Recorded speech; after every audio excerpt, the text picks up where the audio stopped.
ഞാനിങ്ങനെ കുറെ ഹോളിവുഡ് പടങ്ങളൊക്കെ കാണാറുണ്ട്. അപ്ഡേറ്റഡ് ആണ്. അപ്ഡേറ്റ് പഴയ പടങ്ങളും ഓക്കെ, കാണും. അത് വെച്ചാല് അഭിനയത്തെ കുറിച്ച് കുറച്ചൊക്കെ വാച്ച് ചെയ്യാനും അത് ആസ്വദിക്കാനും ഒക്കെ വേണ്ടിയിട്ടാണ്. അപ്പോൾ പക്ഷേ ഹോളിവുഡ് പടങ്ങളിലുള്ള അഭിനയ രീതികൾ നമുക്ക് ഒരിക്കലും ഇവിടെ പറ്റാറില്ല പലപ്പോഴും. കാരണം നമ്മുടെ ജീവിതത്തിൽ പക്ഷെ നമുക്ക് അവരുടെ ആറ്റിറ്റ്യൂഡും കാര്യങ്ങളും പിടിച്ചെടുക്കാൻ പറ്റും. അത് ചില സിനിമകളിൽ മാത്രമേ നമുക്കത് വർക്ക്ഔട്ട് ചെയ്യാൻ പറ്റുള്ളൂ. പിന്നെ കമേഴ്ഷ്യൽ എന്റർടൈൻമെന്റ് സിനിമയിൽ നമ്മളത് ഇവിടെ ചെയ്തിട്ട് കാര്യമില്ല. മൈൽഡായിട്ടുള്ള ചെറിയ ആക്ഷൻസും റിയാക്ഷൻസും സൈലന്റ് ആയിട്ടുള്ള ചില കാര്യങ്ങളും ഭക്ഷണം കഴിക്കുമ്പോഴുള്ള ചില കാര്യങ്ങളും ഭക്ഷണം കഴിച്ചുകൊണ്ട് ഡയലോഗ് പറയുന്ന കാര്യങ്ങളും അതിനിടയ്ക്കുള്ള നോട്ടങ്ങളും കുറച്ചൊരു ലാഗ് അങ്ങനെയല്ല, അറിയാത്ത രീതിയിലൊക്കെ ചെയ്തിട്ടുള്ള അതൊക്കെ ഈ സിനിമയിൽ ഇങ്ങനെയുള്ള സിനിമകൾ വരുമ്പോൾ ഞാൻ പ്രാവർത്തികമാക്കാൻ ശ്രമിക്കാറുണ്ട്. പലപ്പോഴേ ലഭിക്കുള്ളൂ. എന്ന് വെച്ചാൽ അവരുടെ പോലെ പെർഫെക്ഷൻ കിട്ടുന്നല്ല, നമ്മുടെ മനസ്സിന് സന്തോഷം, ഒരു സംതൃപ്തി. അങ്ങനെ അത് ഹോളിവുഡിലുള്ള ഇംഗ്ലീഷുകാർ ചെയ്യുന്ന പോലെയല്ല, നമ്മൾ മലയാളികൾ എങ്ങനെ ഇത് ചെയ്യുന്നു. അതിൽ ചില ക്യാരക്ടേഴ്സ് വന്നാലേ പറ്റുള്ളൂ. ഇപ്പോൾ ഇതുപോലെ ഈ ഞാൻ പറഞ്ഞു രാഷ്ട്രീയ നേതാവിന്റെ അങ്ങയുടെ ആറ്റിറ്റ്യൂഡ് വെച്ച് നോക്കുമ്പോൾ അങ്ങേർക്ക് അതിനുള്ള സാധ്യതകളുണ്ട്. ആ ഒരു പെർഫോമൻസിൽ വരാനുള്ള സാധ്യതകളുണ്ട്. കാരണം പല ചിന്തകളും മനസ്സുള്ള ആളാണ്, മനസ്സിലായില്ല. ഭക്ഷണം കഴിക്കുമ്പോഴാണെങ്കിലും സംസാരിക്കുമ്പോഴാണെങ്കിലും പല ആറ്റിറ്റ്യൂഡ് ചിന്തകളൊക്കെ മനസ്സിലുണ്ട്. അതിന് മൈന്യൂട്ട് ആയിട്ടുള്ള എക്സ്പ്രഷൻസ്, ചില മൂവ്മെന്റ്സ്, ഇന്റേണൽ ആയിട്ടുള്ള പരിപാടി. അതിപ്പോ എന്തെങ്കിലും പറയേണ്ടത് എനിക്ക് അറിഞ്ഞു. പക്ഷെ അതൊക്കെ ഞാൻ അറിയാതെ കൊണ്ടുവരാൻ വേണ്ടി ശ്രമിച്ചിട്ടുണ്ട്. അപ്പൊ എങ്ങനെ പോയി റീവാച്ച് ചെയ്തിട്ട് ഭയങ്കര ഇഷ്ടം തോന്നിയിട്ടുള്ള 1-2 പടം പറയോ? ഇഷ്ടം പോലെ അങ്ങനെ പറയാൻ പറ്റില്ല, ഒരുപാടുണ്ട്. ഈ ക്ലിന്റ് ഈസ്റ്റ്വുഡിന്റെ പടങ്ങൾ കണ്ടിട്ടുണ്ട്. പിന്നെ ഇപ്പൊ എന്താണ് അയാളുടെ ഒരുപാട് പടം കണ്ടിട്ടുണ്ട്. എല്ലാ പടം കണ്ടു തന്നെ പറയാം. എനിക്കറിയില്ലായിരുന്നു. അതിൽ ആക്ഷൻ അല്ലെങ്കിൽ വയലൻസ് കാര്യങ്ങളൊക്കെ ഉണ്ട്, അത് വേറെ കാര്യം. പിന്നെ എല്ലാ പടങ്ങളും അതിലൊക്കെ എല്ലാം കാണാറുണ്ട്. ജാങ്കോ ഒക്കെ ഇല്ലേ, എല്ലാം കാണും, പടങ്ങളൊക്കെ കാണും. പഴയ പടങ്ങളും 12 Angry Men അതൊക്കെ ഇല്ലേ, അങ്ങോട്ടും ഇങ്ങോട്ടും കേസ് കളിക്കുന്നത്. ഒരു ചാമ്പർ ഡ്രാമ പോലെ ആട്ടം ഇറങ്ങിണ്ടായിരുന്നില്ലേ വിനയ് ഫോർട്ടിന്റെ, അതുപോലത്തെ ഒരു. ഇതിനപ്പം എങ്ങനെയാ, ഇതൊരു ആക്ടർ ആവണം ഇതിൽ പ്രിപ്പയർ ആവണം വെച്ചിട്ട് കാണുന്നതാണോ അതോ ആസ്വദിക്കാനും പിന്നെ ആക്ടിങ്ങിന്റെ കാര്യം, അവരുടെ ആക്ടിങ് ആസ്വദിക്കാൻ ഭയങ്കര ഇഷ്ടമായിരിക്കും. പിന്നെ ഡയറക്ഷൻ മേക്കിംഗ് രീതിയും കാര്യങ്ങളൊക്കെ. ആർക്കെങ്കിലും അറിയായിരുന്നോ ഇത്ര ഇഷ്ടമാണ് ഒരു സിനിമ വിദ്യാർത്ഥി ഉള്ളിലുണ്ട്, അങ്ങനെ അറിയാവുന്ന സംവിധായകരൊക്കെ ഉണ്ടായിരുന്നോ? ഇല്ല അങ്ങനെ പറയാറില്ല പൊതുവെ. അല്ല, ഈ അടുത്തായിട്ടെങ്കിലും സിനിമകളെ കണ്ടു തുടങ്ങിയത്. പണ്ടൊക്കെ ഞാൻ അങ്ങനെ ഈ പടങ്ങളൊന്നും പണ്ട് കണ്ടിട്ടില്ലല്ലോ. പണ്ട് നമ്മൾ കാണുന്ന ഇംഗ്ലീഷ് പടങ്ങൾ എന്ന് പറഞ്ഞാൽ തീവണ്ടിക്ക് ശേഷം ട്രാൻസ്ഫോർമേഷൻ ആയിരിക്കും. തീവണ്ടിക്ക് ശേഷമായിരിക്കും കൂടുതൽ ഇങ്ങനെയുള്ള സിനിമകൾ കാണുന്നതൊക്കെ. കറക്റ്റാണ്. രുദ്രാക്ഷന് എത്രമാത്രം കൈയുണ്ട് ഇതില്? ഒരുപാടുണ്ട്. അവരാണ് ഓരോ സിനിമകൾ തപ്പിപ്പിടിച്ച് കാണിച്ച് കൊണ്ടുതരുന്നത്. എനിക്ക് തോന്നി. അദ്ദേഹം പറഞ്ഞിട്ട് സീരീസുകളൊക്കെ കാണലുണ്ട്. ഏത് വെബ് സീരീസുകളൊക്കെ കാണും? വെബ് സീരീസ് മറ്റേ ഇതാണ്, എന്താ മറ്റേ ബ്രേക്കിംഗ് ബാഡ് അല്ലേ, അതൊക്കെ കിട്ടില്ല. ബ്രേക്കിംഗ് ബാഡ് ഒക്കെ ശരിക്കും ആക്ടർ കാണേണ്ട ഒരു പിന്നെ പിന്നെ ഇപ്പൊ അടുത്ത് കണ്ടില്ല, ആ സമയത്ത് ഇറങ്ങിയ വെബ് സീരീസ് 2-3 കണ്ടിട്ടുണ്ട്. ഗെയിം ഓഫ് ത്രോൺസ് പിന്നെയുണ്ട് ആ സമയത്ത് ഇറങ്ങി അയാളുടെ അഡ്വക്കേറ്റിന്റെ ഒരു വെബ് സീരീസ് ഇല്ലേ, ബെറ്റർ കോൾ സോൾ. സുധീഷന്റെ ഇപ്പത്തെ അവസ്ഥക്ക് ചൂസ് ചെയ്യുന്ന റോളുകൾക്ക് കാണാൻ പറ്റിയ സീരീസുകൾ അതൊക്കെ. അതായത് സുധീഷനൊക്കെ അങ്ങനത്തെ വേഷങ്ങളൊക്കെ നമുക്ക് പ്രയോഗിക്കാൻ പറ്റും. അത് എപ്പോഴെങ്കിലൊക്കെ പറ്റുമായിരിക്കും, സംഭവിക്കാം. നല്ല ഡയറക്ടേഴ്സ് വരണം, ചെയ്യാം. ഇപ്പൊ വേഷങ്ങളായിട്ട് വരുന്ന ആളുകളുടെ ഒരു ആവശ്യമായിട്ട് എന്താ സുധീഷേട്ടൻ മനസ്സിലാക്കുന്നത്? സുധീഷേട്ടൻ എന്ത് പ്രതീക്ഷിക്കുന്നു എന്നാ തോന്നുന്ന ഒരു ഡയറക്ടറോ റൈറ്ററോ സമീപിക്കുമ്പോ? ഇപ്പോഴോ? അപ്പൊ പണ്ട് എന്ന് പറഞ്ഞിട്ടുണ്ടെങ്കിൽ ഇപ്പൊ ലാലേട്ടൻ, മമ്മൂക്ക, ഒരു അനിയനാണെങ്കിൽ നീ പെർഫെക്റ്റ് ആണ്, അവിടെ പോയി നിന്ന് ബിഹേവ് ചെയ്താൽ മാത്രം മതി, അതൊരു എളുപ്പമായിരുന്നു. സുധീഷ് എന്നുള്ള നടന്റെ ഒരു എളുപ്പമായിരുന്നു. അല്ലെങ്കിൽ ഒരു കോളേജിൽ കൊണ്ടുപോയി പ്ലേസ് ചെയ്താൽ അതൊരു എളുപ്പം ഉണ്ടായിരുന്നു. ഇപ്പൊ റൈറ്റേഴ്സും ഡയറക്ടേഴ്സും എന്താ സുധീഷ് ഏട്ടൻ പ്രതീക്ഷിക്കുന്നത്? കൂടുതലായിട്ട് ഈ അടുത്ത കാലത്ത് ഡിഫറെന്റ് ആയിട്ടുള്ള ക്യാരക്ടേഴ്സ് ഉണ്ട്. പക്ഷെ എന്താ ഒരു പാവപ്പെട്ട അച്ഛൻ എന്നൊക്കെ പറഞ്ഞിട്ടുള്ള സംഭവങ്ങൾ കുറച്ച് അധികം ഇടയ്ക്ക് വന്നിരുന്നു. പല ആൾക്കാരെ വിളിക്കുമ്പോൾ അങ്ങനെ ഉണ്ടായിരുന്നു. അത് കുറച്ച് മാറിയിട്ടുണ്ട് ഇപ്പൊ ഒരിക്കലും ഞാൻ വിചാരിച്ചില്ല ധീരനിലെ ജോപ്പൻ എന്നെ വിളിക്കുന്നുള്ള കാര്യം. കാരണം അത്രയധികം കൗണ്ടേഴ്സും അത്രയധികം തിയേറ്റർ റെസ്പോൺസും വരേണ്ട ഒരു കഥാപാത്രമാണത്. അപ്പൊ അങ്ങനെ ഒരു ഭയങ്കര ഡിഫറെന്റ് ആയിട്ടുള്ള ഒരു പരിപാടിയാണ്. അപ്പൊ ഇപ്പൊ ഡിഫറെന്റ് ആയിട്ട് വിളിക്കുന്നുണ്ട് ക്യാരക്ടേഴ്സ്.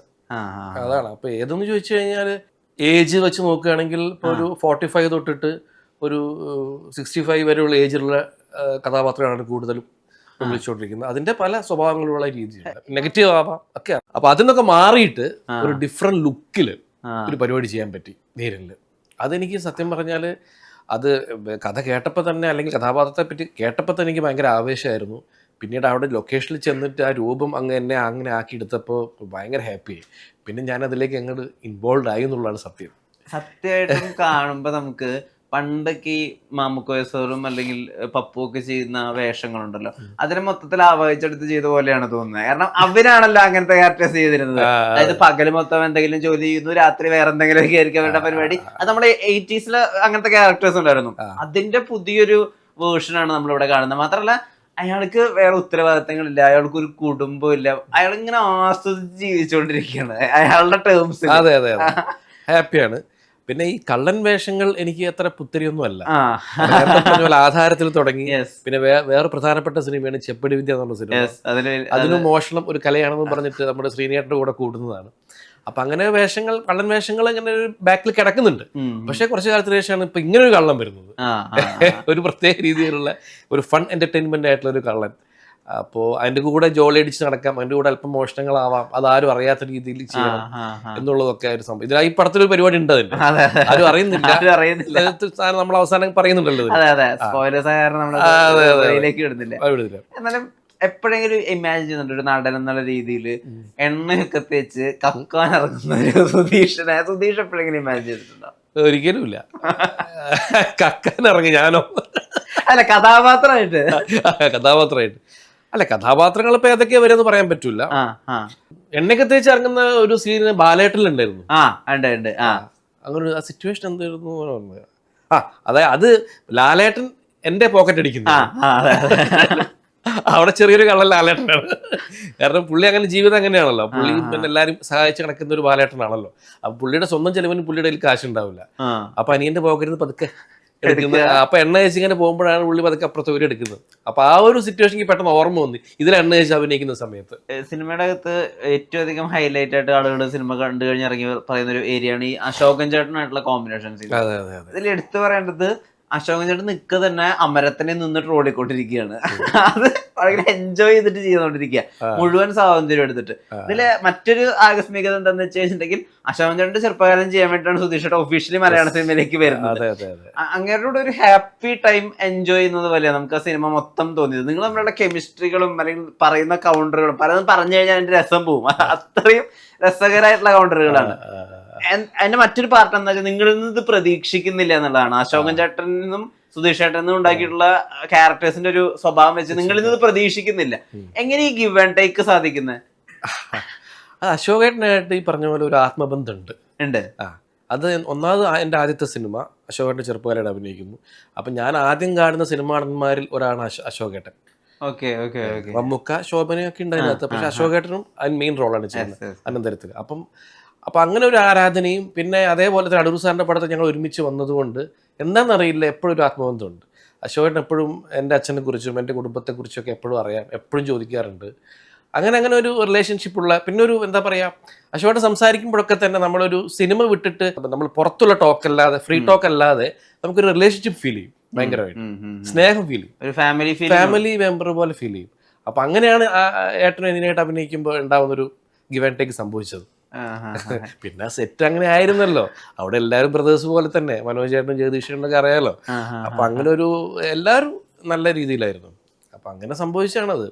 ശരിക്കും ഈ ജോപ്പന്റെ തൊഴിലായിട്ട് എന്തെങ്കിലും അങ്ങനെ പറഞ്ഞിട്ടുണ്ടായിരുന്നു ദൈവത്ത്? കാരണം അയാൾ ചെയ്യാത്തതായിട്ടൊന്നുമില്ല. അയാൾക്ക് പാർട്ട് ടൈം ആയിട്ട് അയാൾക്ക് വാറ്റുന്ന പരിപാടി ഉണ്ട്. അയാള് അത് ചിലപ്പോ സ്ക്രാപ്പിൽ നിന്ന് കൊണ്ടുവന്നതാണോ അത് അയാൾ എവിടെന്നെങ്കിലും അടിച്ചു മാറ്റിയതാണോന്ന് അറിയില്ല. ആദ്യമായിട്ടൊരു ഭണ്ഡാരത്തിന് പൈസ ഇട്ടിട്ട് സ്വന്തം വീട്ടിലൊരു ഭണ്ഡാരം വെച്ചിരിക്കുക അയാള്. അതിനെ ഭയങ്കര ഭക്തിപൂർവ്വം ബഹുമാനിക്കുന്ന ഒരു മനുഷ്യൻ. അയാൾക്ക് അത്യാവശ്യം തെങ്ങേറ്റം അറിയാം, അത്യാവശ്യം കുറെ കാര്യങ്ങൾ അറിയാം. എന്താ ശരിക്കും ക്യാരക്ടറിനെ പറ്റി, ക്യാരക്ടർ ഡിസൈൻ എന്നുള്ള രീതിയിൽ ജോപ്പൻ എന്താന്നാ പറഞ്ഞു? അല്ല, ഞാൻ തിയേറ്ററിൽ പോയി കണ്ട സമയത്ത് എന്റെ ഫസ്റ്റ് ഇൻട്രൊഡക്ഷൻ സീൻ ഉണ്ട്. ഡോക്ടറായിട്ട് ഇങ്ങനെ വെച്ചിട്ട് വേറെ നോക്കുന്നത് എന്താണ്, മറ്റേ വാറ്റ് തിളച്ചിട്ടുണ്ടോ നോക്കുന്നത്.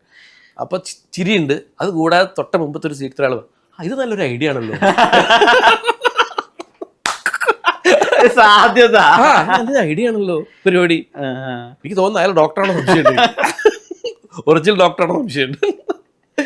അങ്ങനൊക്കെ ഒരു എന്താ പറയുക, ഞാനും ആദ്യമായിട്ടാണ് ഒരു ഇങ്ങനെയുള്ള പരിപാടി ചെയ്യുന്നത്. പടത്തിൽ തന്നെ ആ വീടിന്റെ സീൻസ് കാണിക്കുമ്പോൾ തന്നെ അറിയാമല്ലോ, ഡിഫറെന്റ് പ്രോപ്പർട്ടീസ് നമ്മൾ ഉപയോഗിക്കുന്ന ഡിഫറെന്റ് കാര്യങ്ങൾക്കാണ്. നമ്മളെ ബേക്കറിയിലുള്ള പിന്നെ കണ്ണാടി ഫ്രിഡ്ജാണ് നമ്മൾ ഡ്രസ്സ് വെക്കാൻ വേണ്ടി ഉപയോഗിക്കുന്നത്. അതിനകത്ത് അങ്ങനത്തെ ഒരു സംഭവമുണ്ട്. ശരിയാ ശരിയാ നമ്മുടെ അലമാര എന്ന് പറയുന്നത്